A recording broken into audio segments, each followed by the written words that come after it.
All right, welcome back. Let's go outer space. Let's talk about the asteroids. The asteroids being regular starfish. So, starfish, if you look at them on the top, you can say, "No, that's just a bunch of armor up there," and they have sort of a bumpy, lumpy skin that goes over this. But underneath that, they're going to have lots of little tiny plates, just like that sort of join together. Um, some of the modern starfish can actually they can lock their plates in a rigid sort of orientation. So if you were to pick them up, they don't have to expend energy. Like we would have to expend energy if we want to hold our muscles in a particular position. They have the ability to lock it and sort of be at rest, but still be locked on. This helps when they're extruding their stomach and swallowing a thing in order to eat it. Yeah, for example. Yeah. So it just makes that process work a little better for the starfish. Yeah, not for the thing being eaten. But if you were to flip the little starfish over, you would find two little rows of tube feet running up each of these little arms. And sometimes they have little covers and sometimes they don't. And in the center, you would have the mouth. And on the top, they will often have a little pore plate, which will exchange some of the waste out of their water vascular system. Although that moves around a little bit on different groups of these echinoderms. Okay, next, sea cucumbers. Oh, we cut off part of the H. That's holothurian. And that's a word that just means sea cucumber. It's not one that you can break down with etymology pretty well. So these things don't really have a skeleton, but they do have these sort of floating skeletal elements. And a lot of them look like little tiny sheriff's badges. These are pretty common. You can find them. They are tiny, tiny, tiny. So they're way less than a millimeter in size. But if you're sifting for microfossils, particularly in deeper water sediments from the Paleozoic, there's lots of these out there. You'll certainly get a couple of them. And it's really neat when you do find them. But yeah, sometimes they look like the grate on a screen door, or I don't even know what that is. Sometimes they're like a little joystick, yeah, or a little paddle, little fish hook with actually a hole in the top of it. And these things are all just floating around inside the organism. So when the holothurian dies, these little holothurian elements are going to be, they usually get sort of scattered. And as long as they get buried before they dissolve, then you'll get nice assemblages of them. But they'll usually not be in the shape of the original animal in any way that you can actually understand. Yeah, or any way I can understand anyway. All right, Ophiuroidea. These are the little snake tails. Yeah, so here's our little snake tails coming off that central disc. In the center of the disc on the underside, that is where their mouth is. And so they've got little plates that are sharp, just like teeth down there. And these things are predators and also scavengers. But there's neat videos that show these like pouncing on fish or little squids, stuff like that, or each other. If you throw some shrimp in, these things will battle with each other. And so these little spines along here are actually, they're a modified version of the tube feet. That's just a tube foot that is covered over, because every part of the surface of one of these ophiuroids is covered in armor. They are full metal, jacketed little creatures, and they are hardcore. They're really neat looking. We have some great fossils of these in the collection. Be sure to look those up. They are worth it. Yeah. And you can recognize them by the central disc and the sort of skinny arms that come off, sometimes with those little tube feet visible. Sometimes if the tube feet are on the underside, you may not be able to see them very well.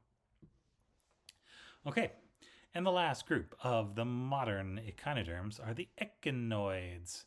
And echinoids are going to be things like a sea urchin, which are finally we get to these guys. This is like if a crinoid had no tail and was just the cup part and still lived its life and everything was awesome, which it is, yeah. On the top, they're going to have an anus. That's going to be in the center. They're going to have a sort of porous plate around here where they can exchange some of their waste. They're going to have a mouth that's going to have 5 sharp teeth that keep growing through life, and they're all going to pinch in toward the center, chopping up food just like that. These little nubs on the side, that's the base where one of those spines would have been. And so the spine is like a little pommel there, and then the spine would sort of swivel around on that, controlled by muscles and nerves. And all of this is running underneath the outer skin-like coating. You can see 5 ambulacral grooves. So even though these things are grazers, they're related to these older sort of filter feeding or like particle capture feeding organisms. And so they still have these ambulacral grooves there. They're not good for much. They use them to hold on to stuff and sense things more than they're used for actual eating. Tend just to be a grazing thing now. But yeah, still there because evolution put it there, and it's hard to take these things away and still have a functional echinoderm, I think.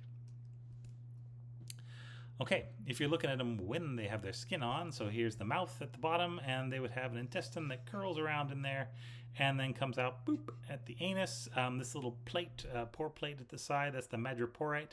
That's where the water vascular system is going to be able to exchange and get rid of some of the waste, essentially. But still keep enough water in there that they can pump up these little tube feet when they need them to be extended, and then pull the water out of them when they need them to retract, and they can move along like this. And then on the outsides of all of this, if you crack open a sea urchin, what you'll get are these sort of orangey looking. It's kind of like a tongue, and there's 5 of them running down the sides. And those are the gonads that are on the outside. And those are the part that people consider delicious. Yeah, at least me, people consider these delicious. So the tube foot has a little pouch at the bottom that's called an ampulla, and there's sort of muscles that will squeeze that. That forces water up into the tube foot, and that's what inflates the tube foot, like a wacky waving inflatable arm tube man, essentially, except that the water's trapped in there, so it's more like hydraulics. Yeah. All right. Here we go. And here's the little, here's that little plate with a bump in the center of it. Here's the little muscles that are waving the spine around, and the little ligaments to hold it in place so it doesn't wave itself off. And then there would also be nervous tissue coming up to there through some little gap in the plates in order to tell it when to wave its little spines around, because the spine can't decide that sort of stuff. Spines are low level. If you actually look at the construction of spines, this is on a, looks like a scanning electron micrograph. They're really neat sort of construction out of this stereom. And so it just looks like a solid spine when you're eyeballing it, but at least on the modern ones, yeah, the structure, if you were to break it down, it's really intricate and mostly hollow. Yeah. All right, so among these echinoids, you will have your regular echinoids, which are just like the ones that I showed, and just like these guys up here, these are regular echinoids, yeah. Roll around grazing on stuff. They almost have 5-fold symmetry, almost, kind of, sort of. It's kind of close, but inside it's just chaos. So they're faking. Yeah, it is just a front. Then you have your irregular echinoids. These are going to be closer to bilateral symmetry, but if you draw a line down there and you look, you see you got a plate on this side, and you got plates above and below on this side, kind of like you had in the tail of a cinctin. But not like you would expect from true bilateral symmetry. So once again, it's faking a little bit. But these, you're going to want to look for the position of the mouth on these, because those are going to tell you how it lives, what its lifestyle is. So in this case, the mouth is like a scoop, and it's right here. So it's actually going to propel itself forward on its tube feet and on its little spines. And as it propels forward, it's going to scoop sand and muck and whatever into its mouth. And then the peristome is the fancy name for the mouth hole. The periproct is the anus hole. And the actual anus is like flesh and would be sitting inside that hole and could open and shut. But the periproct would always stay open. And so look for those. You can always tell the difference because all 5 ambulacra, 1, 2, 3, 4, 5, are going to join up at the mouth because they always did in the primitive ones. That's just how echinoderms work. And the periproct, the anus, is going to be kind of in between 2 of the long arms that are sort of going to curve in toward it, just like in an edrioasteroid, right? Just like in all these other ones. Yeah. So easy to recognize. Kind of interesting. The other interesting thing is that the relative position of the mouth and anus migrates. So on these, the anus is straight up and the mouth is straight down. That's life position. On these, they're both kind of on the side. So one's at the front, one's at the back, but they're both kind of near the bottom or close to the bottom. On sand dollars, which are also, they're just like a flat version of an echinoid. You can see the 5 ambulacra up here, and that's great. And so those are going to connect up at the mouth, which is going to be on the underside. This is going to be the anus down here, or the periproct, and that's the peristome. That's the proper name for it. It's going to have little jaws in the center, like underneath this. I think people used to sell these as like you'd smash open a sand dollar and say, "Oh, these are little angel wings inside," or something like that. People will sell it at the beach, attach a lot of religious significance to the busted out teeth of these poor dead creatures that they murdered for their teeth. Yeah, kind of macabre when you think about it that way, but whatever. This is what a sand dollar looks like in real life. They almost look furry, but it's a mix of tube feet and little tiny, very skinny spines. And they're actually going to wave those spines as a way of sort of moving the sand dollar along. So it's just going to look like they're sliding over the sand, but really it's the action of all these the coordinated action of all these little spines and or tube feet working together. Yeah, to move it along. Yeah, so that's how the animal works. Yeah. Oh, there's the periproct just above that. Some of these have a sort of a keyhole opening lunule in there. That one does not have. It's not like the peristome. It's not the periproct. But look, these things have their mouth and their anus on the same side. They're both on the underside, which means that the stuff that's coming out could be the next thing that goes in the mouth if you move backwards. So they're going to want to keep moving forwards for sure. But if they have this little notch cut out of the body, then when stuff goes out, as long as you're moving forward, this stuff is going to go into this hole and then it can diffuse. So if you do have to move back, then you won't be eating as much of the stuff that you just got done eating, essentially. Yeah. So that's neat. From the position of these parts, you can tell where these creatures live. Regular echinoids tend to be on the surface, and so they're eating at the bottom, they're grazing along, and they just poop out the top anywhere. They have giant spines, which are a great big don't eat me sign for many different kinds of animals, although as humans, we reserve the right to eat them because they're delicious. The other little ones that don't have the great big spines that would really ward off large predators, these are going to be semi-infaunal. So they're going to move around kind of near the surface or just barely below the surface.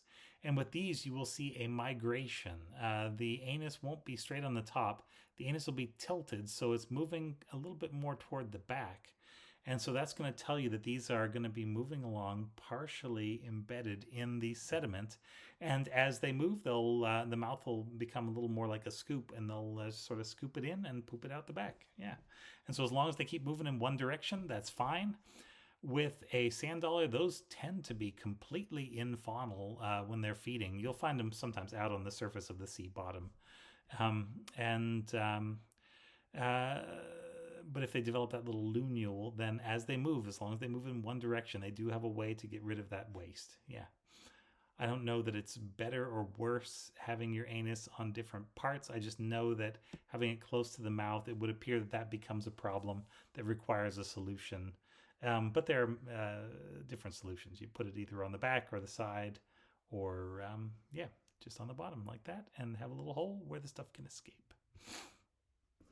All right, so that has been the end of modern echinoderms. The last little part will be kind of how echinoderms work, and that'll be real short. So come back for that.